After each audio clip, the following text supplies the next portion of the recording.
are allowed to think big and dream big. How to generate different systems.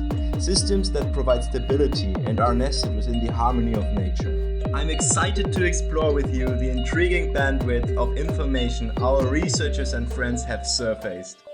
Let's dive into our next topic to find out how we can actively shape a future worth pursuing and living for.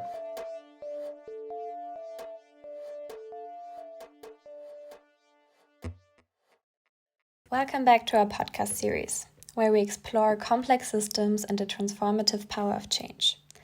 I'm your host, Isabel, and in this episode we embark on a compelling journey to the Arctic. Now you might be wondering, what is the bridge between the Arctic and system change? Well, in the following minutes, try not to think of the Arctic as a distant, isolated place, but rather as a microcosm, which magnifies the interactions within global systems. Moreover, we'll uncover a deep link between the Arctic's indigenous communities and the pressing need for system change.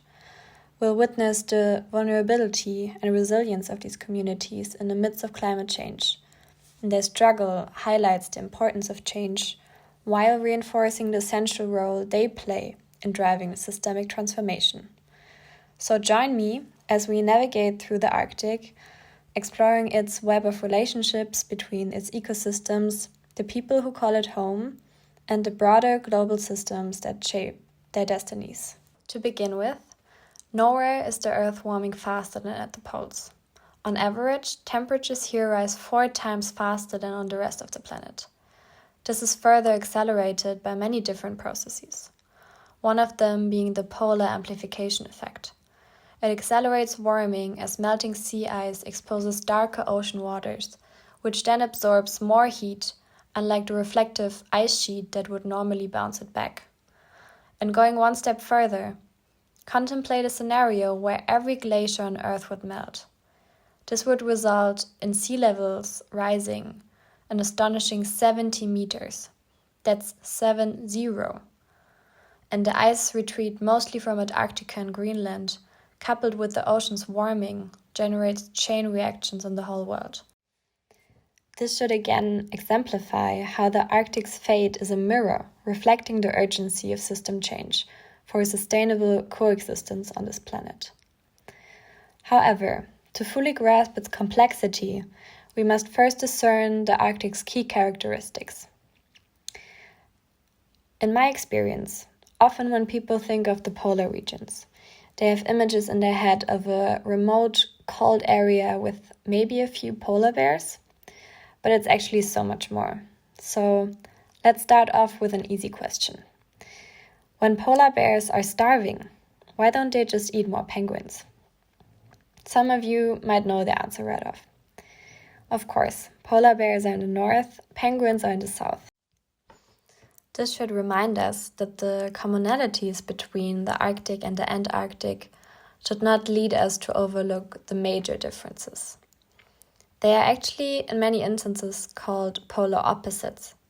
Since the Arctic is literally an ocean surrounded by land masses, where the sea ice goes through seasons and is much thinner in summer than in winter, the Antarctic is a landmass surrounded by an ocean, with a permanent ice sheet which is kilometers thick.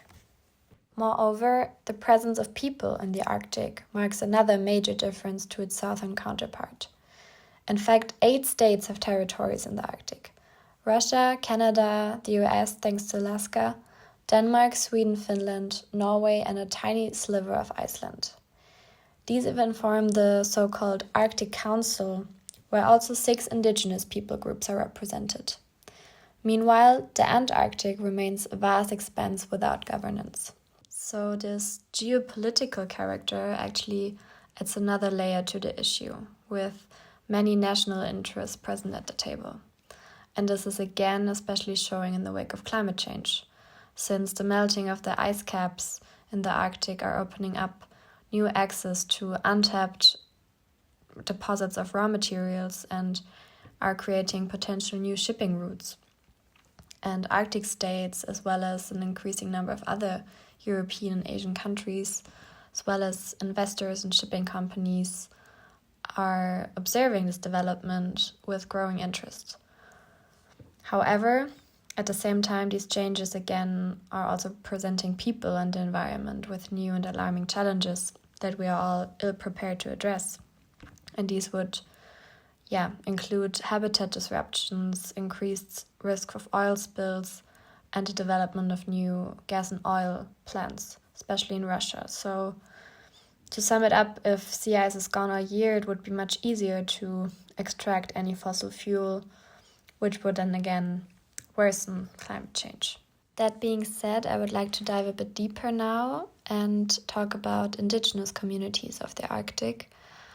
And these communities are not bystanders in the discussion we are having, although they are very often treated that way. But I would rather like to call them guardians of wisdom that has been passed down through generation after generation. And over centuries, they have preserved this knowledge on how to hunt and how to survive in these very extreme weather conditions in the Arctic, how to travel and how to live with wildlife.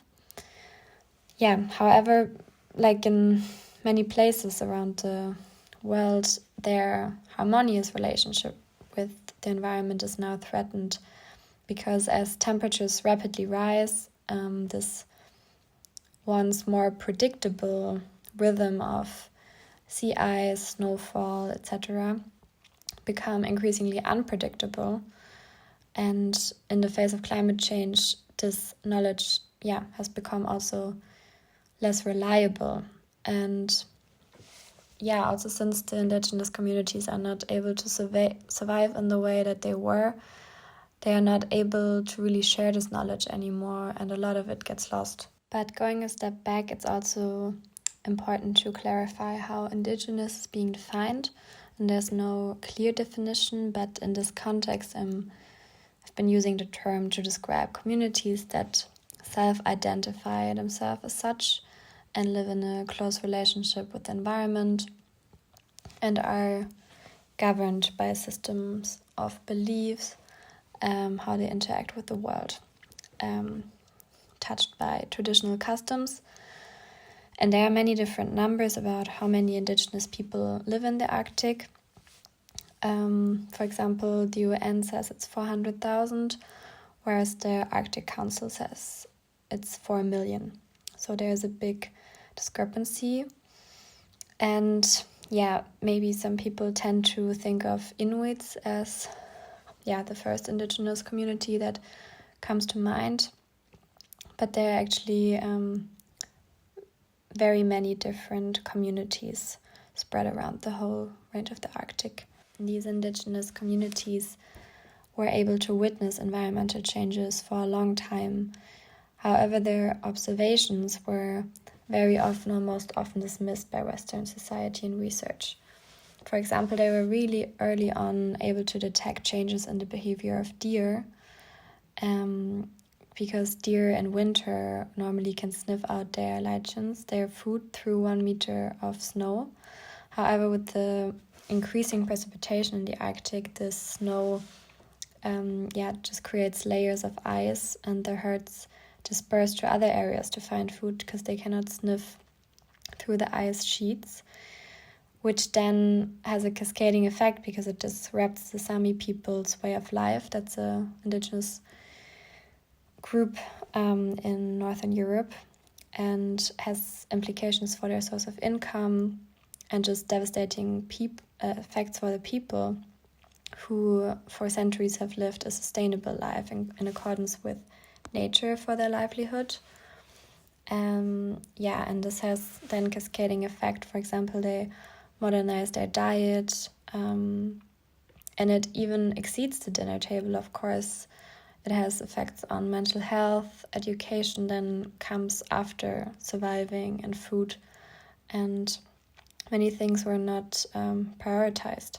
And what I have gathered from my research is that this erosion of culture and nature really leads to a feeling of hopelessness in these communities, which ultimately leads to skyrocketing of suicide rates in the past decades in these communities.